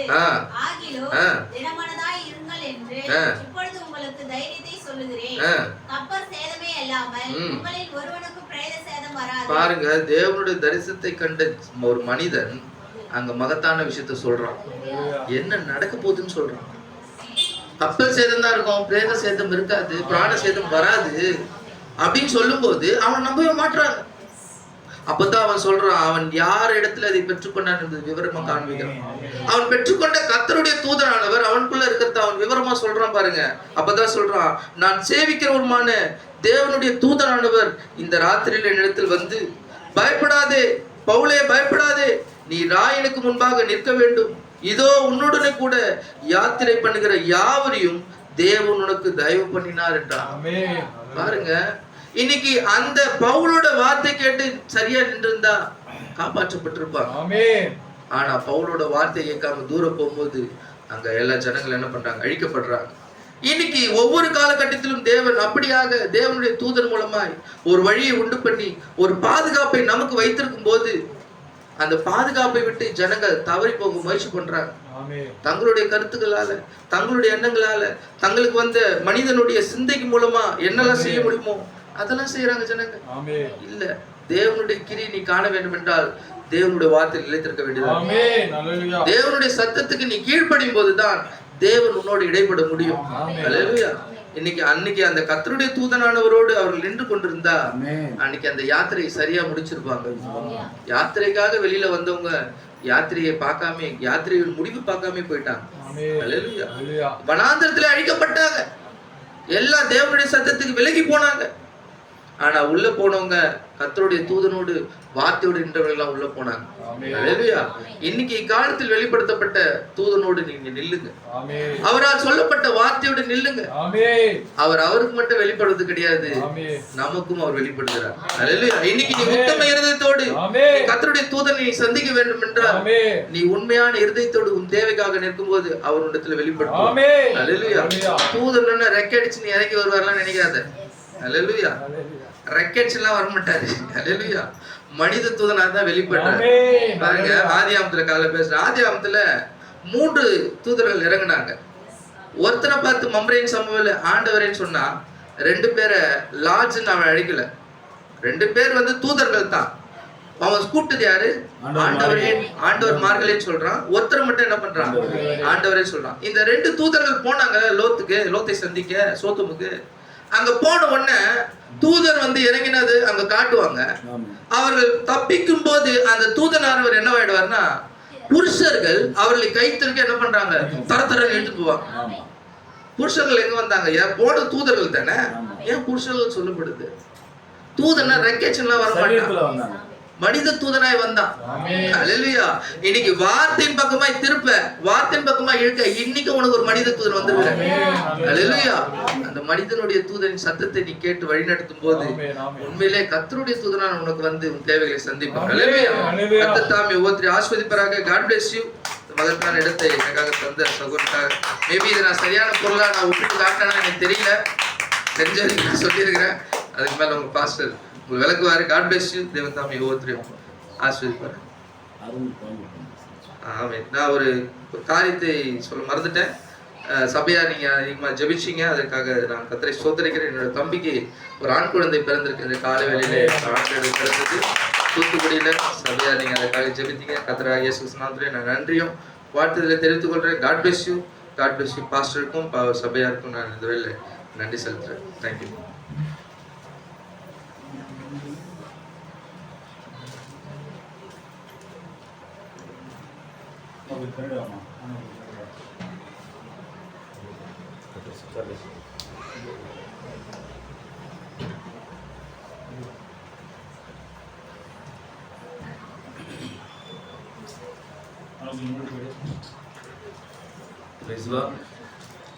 அல்லேலூயா. மெய்யாகவே இந்த தேவனை பொறுத்த வரைக்கும் ஆழமானது ஒன்று தேவனோட பார்வையில கிடையவே கிடையாது. தேவனோட பார்வையில ஆழமானதுன்றது எதுவுமே கிடையாது. ஏன்னா வேதம் சுத்திர சொல்றாரு, தேவன் எளிமையில் மறைந்திருந்து, அப்ப தேவன் எளிமையில மறைந்து எளிமையா வெளிப்படுத்தும் போது ஆழமான செய்தி, நம்ம ஆழமான செய்தின்னு சொல்லி என் டைம்ல பேசுவாங்க. என்ன பிரச்சனைனா, யூதனுக்கு போற செய்தி எடுத்து விலைக்கு காண்பிச்சு ஆழமான செய்தி பேசுறேன்னு புறஜாதிக்கு கொடுத்த கர்த்தருடைய தூதனானவர் செய்தியை பேசுனா பேச மாட்டாங்க. அல்லேலூயா. இந்த புறஜாதிக்கு மனவாட்டிக்கு கர்த்தருடைய தூதனானவர் செய்தியை பேசுனா பேச மாட்டாங்க. ஆனா யூதருக்கு போற செய்திய என் டைம்ல உட்காந்து பேசிட்டு இருப்பாங்க. நல்லா கோர்ஸ் போட்டு வரைபடத்தை போட்டு அந்த மொட்டுகள் அந்த என்ன சொல்லுவாங்க, அது விளையாட்பாட்டுல யாத்திராக சப்ஜெக்ட்லாம் நம்ம எதுக்குன்னா நம்ம அவனுக்கு எத்தனுங்கிறானே தெரியல. அந்த மாதுளை படம், அப்புறம் அந்த பட்டு குஞ்சம், இதெல்லாம் எப்பா எனக்கு தெரியாதுப்பா, எனக்கு புரியாதுப்பா, விட்டுருப்பா எங்களை. நாங்க வெறும் தூதனை புச்சுக்கிட்டு வாடி போயிட்டே இருக்கிற, விட்டுரு எங்களை. இல்லையா, எங்களுக்கு வேற எதுவுமே தேவையில்லைப்பா. நீ ஏப்பா எங்களுக்கு கோர்ஸ் எடுத்து ஆராய்ச்சி என்னென்னமோ பேசி கடைசியா ஏதோ ரொம்ப ஆழமா பேசினார் பிரதர், அதுல இருந்து நீ என்னப்பா பெற்றுக்கொண்ட? அதான் பிரதர் எனக்கே தெரியல, ஏதோ ரொம்ப ஆழமா பேசினார். கிடையவே கிடையாது. தேவன் எப்படி எளிமையில இருக்கிறாரோ இந்த செய்தியும் ரொம்ப எளிமையா தான் இருக்கும். அல்லேலூயா. உண்மையாகவே பாருங்க, இது தீரசு சொல்றாரு, இந்த கர்த்தருடைய தூதனானவரை கண்டுபிடிக்கிறது ரொம்ப சொற்பமான ஜனம் தானா. நீங்க வேதத்துல ஆபிரகாம்ல இருந்து எடுத்துக்கலாமே, ஆபிரகாம்ல இருந்து இன்னைக்கு வரைக்குமாக கர்த்தருடைய தூதனான ரொம்ப சொற்ப ஜனம் தான் தெரிந்து கொள்ள முடியும். அன்னைக்கு ஆபிரகாம் எடுத்தாரு, ஆபிரகாம் அந்த கர்த்தருடைய தூதனானவர் அவர் மாத்திரம் தான் தெரிந்து கொண்டார். இவ்வளவு ஜனம் இருந்தது, ஏன் ஆபிரகாம் மட்டும் தெரிந்து கொண்டாரு? எவ்வளவு ஜனம் இருந்தாலும் கர்த்தருடைய தூதனானவரை முச்சடியில மோசே மட்டும் தான் தெரிந்து கொண்டார். எவ்வளவு ஜனம் 20 லட்சம் பேர் இருந்தாலும் கர்த்தருடைய தூதனானவரை யோசுவாவும் காலேபும் மட்டும் தான் தெரிந்து கொண்டாங்க.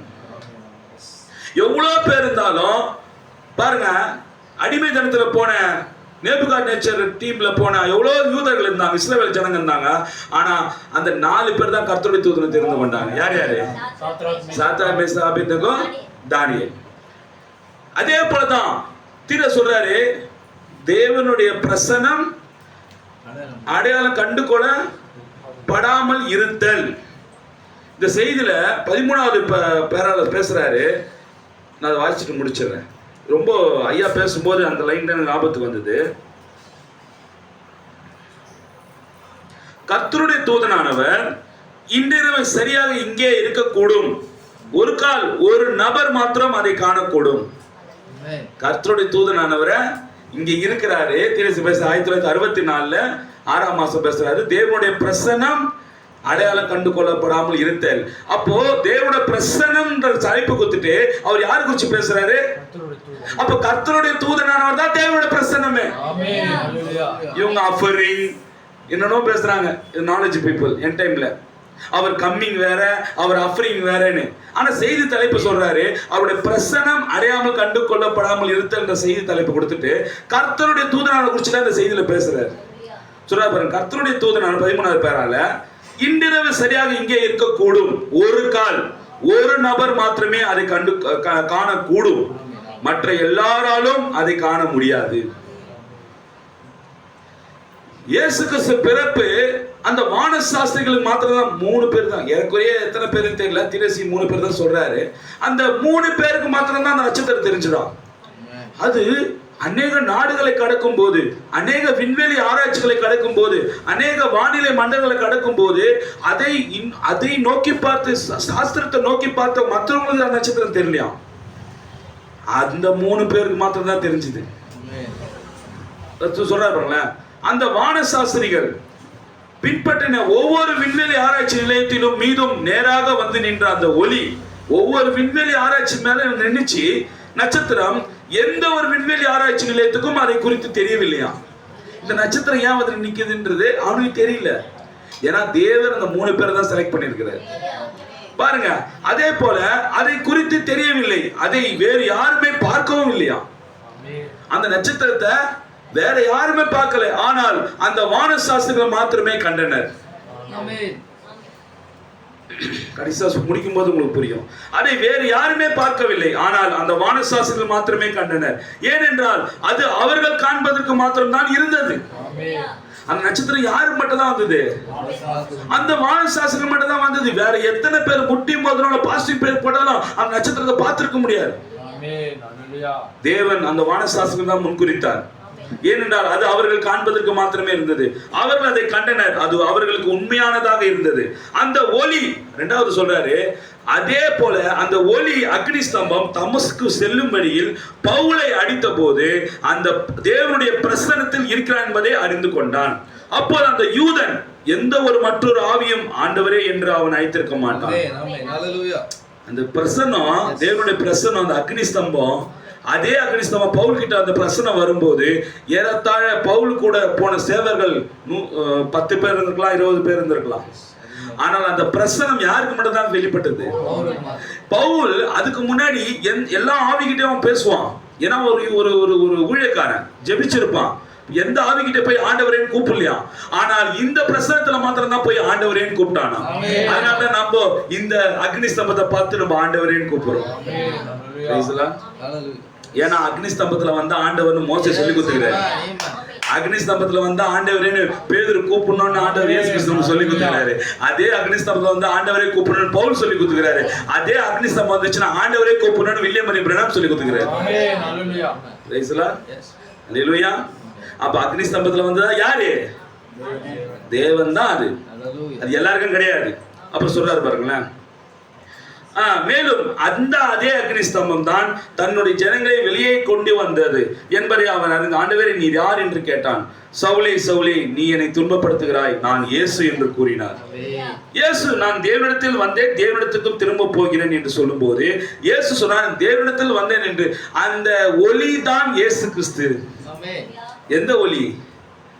அந்த திருதரிசி தலைக்கு மேல இருந்தது பாத்தீங்களா, அந்த அக்னி ஸ்தம்பத்தை தான் இயேசு சொல்றாரு நான் தேவனிடத்திலிருந்து வந்தேன், அந்த ஒளியா இருந்து வந்தேன். அதாவது இயேசு சொல்றாரு நானே உலகத்துக்கு ஒளியா இருக்கிறேன். அந்த ஒளி தான் நான் மனிதனா வந்திருக்கிறேன்னாரு. அது சொற்ப ஜனம் தான் கண்டுபிடிச்சது. 12 பேர் இருந்தா கூட அந்த கர்த்தருடைய தூதனானவரை கண்டுபிடிச்சது பேதுரு மாத்திரம் தான். கர்த்தருடைய தூதனான எத்தனை பேர் கண்டுபிடிச்சாங்க? பேதுரு தான். நீ ஜீவனுள்ள தேவனுடைய குமாரனாகிய கிறிஸ்து. மத்தவங்க எல்லாம் அவர் என்னன்னு கண்டுபிடிச்சாங்க? தீர்க்கதரிசி மாத்திரம் தான் பார்த்தாங்க. இன்னைக்கும் இந்த என் டைம்ல எல்லாரும் வில்லியம் மரி பிரணாமன் தீர்க்கதரிசி தான் பார்க்கறான். ஆனா கர்த்தருடைய தூதனா அவருக்குள்ள இருக்கிறாருன்றது ஏதோ ஒரு சில பேர் தான் பார்க்க முடியும். அல்லேலூயா. அதுதான் ஐயா அவ்வளவு நேரம் நம்மளுக்கு விளக்கின்றார். உண்மையாகவே இன்னைக்கு அந்த கர்த்தருடைய தூதனானவரா இன்றைக்கு நாம் வில்லியம் மரி பிரணாம் இடத்தில் அதான் தீர்க்கதரிசி 1933 அந்த ஆற்றங்கரையில கர்த்தருடைய தூதன் இறங்குறாரு. தீர்க்கதரிசியோடு இருந்த அந்த 2 பேரு அவங்க பார்க்கறதுக்கு தேவன் அனுமதிக்கிறார். அப்ப தீர்க்கதரிசியை பார்த்து கேட்கறாங்க, உன்னிடத்தில் பேசுறது கர்த்தருடைய தூதன் என்று விசுவாசிக்கிறேன். அப்ப தீர்க்கதரிசி சொல்றாரு, அது எனக்காக அந்த தூதனை தேவன் அனுப்பல, நீங்க என்கிட்ட தேவன் கர்த்தருடைய தூதனை என்கிட்ட இருக்கிறாருன்றது நீங்க நம்பணுன்றதுக்காக தான் உங்ககிட்ட அவர் காட்டுறாரு அப்படின்னா. இந்த அக்னி ஸ்தம்பம் வந்த நோக்கம் என்னன்னா, வில்லியம் மரி பிரணாம் இடத்துல தேவன் இருக்கிறார்ன்றது அவருக்காக இல்லையா, நாம் அதை கண்டுபிடிக்கணுன்றதுக்காக தான் அந்த அக்னி ஸ்தம்பம் வந்துச்சு. இவருக்குள்ளதான் அந்த கர்த்தருடைய தூதனான இருக்கிறார்ன்றதுக்கு அடையாளம் தான் அந்த அக்னி ஸ்தம்பம். மோசத்துல அக்னிஸ்தம்பம் அந்த நோக்கம் என்ன? மோசே நான் உன்னோட கூட இருக்கிறதுக்கு இந்த அக்னிஸ்தம்பம் தான் அடையாளம். இரவில் அக்னிஸ்தம்பமும் பகலில் மேகஸ்தம்பம் இருக்கிறது எதுக்கு அடையாளம்? நான் கர்த்தருடைய தூதனானவர் உனக்கு முன்பாக செல்லுவார். அந்த தூதனானவர் உனக்கு முன்பாக சென்னது. மோசைக்கு முன்னாடி போனது யாரு? அக்னிஸ்தம்பம். மோசைக்கு முன்னாடி போனது எது? மேகஸ்தம்பம். அப்போ கர்த்தருடைய தூதனானவர் யாரு? மேகஸ்தம்பம், அக்னிஸ்தம்பம். இப்ப கர்த்தருடைய தூதன் என்னவா இருக்கிறார் இன்னைக்கு? அக்னிஸ்தம்பம், மேகஸ்தம்பம். அன்னைக்கு இருந்தது 2 பேர் தான், யோசுவா காலேப் தான். மோசையை முழுசா நம்பினாங்க, அதனால வாக்குத்தத்தம் பண்ணப்பட்ட தேசத்துக்கு போனாங்க. இன்னைக்கு வில்லியம் மரி பிரணாம் கூட கர்த்தருடைய தூதனார் இருக்கிறாரு நீ முழுசா நம்பும் போதுதான் எங்க போவ?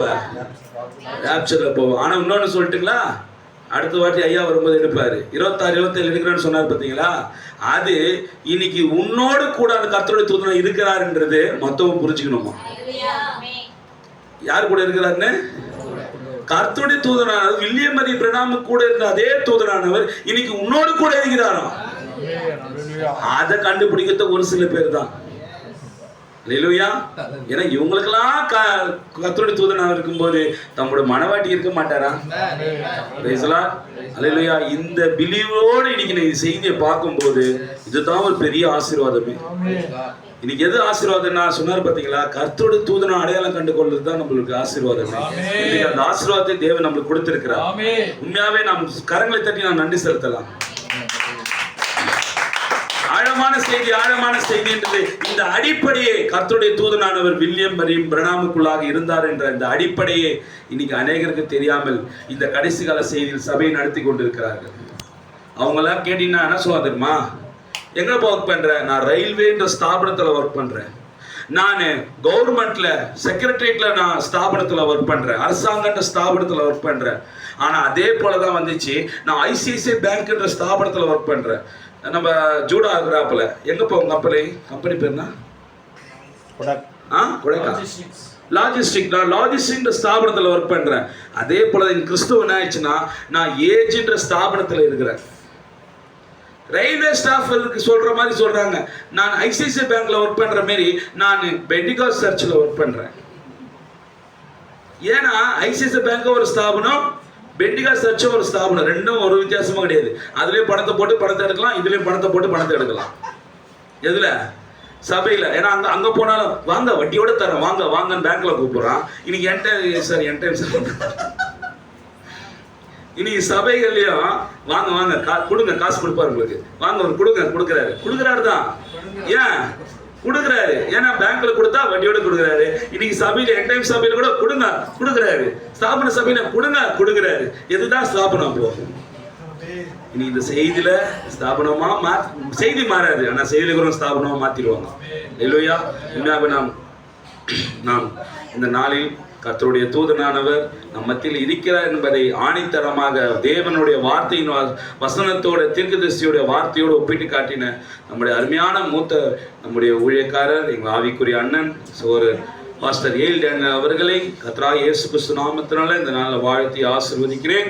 உண்மையாகவே இப்படிப்பட்ட ஒரு சகோதரங்கள், உண்மையாகவே இப்படிப்பட்ட ஒரு செய்தி ஒரு சபையில போய் உக்காந்து அந்த பாஸ்டரை தலையில தூக்கி வச்சு பேசுவாங்க. செய்தி பேசியா அந்த பாஸ்டரோட காரியம் எனக்கு எதியா அப்படின்வாங்க. உண்மைங்களா? அதனால உண்மையாவே ஒரு நேரத்தை ஒரு இடத்த கொடுத்தா சில பேர் சொல்லுவாங்க, ஐயோ இதெல்லாம் சொன்னா சபையில அடுத்தது சேர்க்க மாட்டாங்க. சேர்க்காம போட்டோம். கடைசி அந்த அகரிப்ப ராஜா பத்தி சொன்னாரு பாத்தீங்களா? இவ்வளவு அருமையான காரியம். அகரிப்ப ராஜா ஒரு ராஜா கிட்ட போயிட்டு சுவிசேஷம் பண்றாரு. அகரிப்ப ராஜா, இதுக்கு முன்னாடி நீ என்கிட்ட வந்திருக்கிற, எப்படி இதுக்கு முன்னாடியே கமாலியல் கிட்ட இருக்கும் போது நீ என்கிட்ட வந்த, அப்ப இந்த மாதிரிலாம் நீ என்கிட்ட பேசல. மோசஸ் ஐயா கிட்ட இருக்கும்போது நீ இருந்த, அப்ப இந்த மாதிரிலாம் நீ பேசல.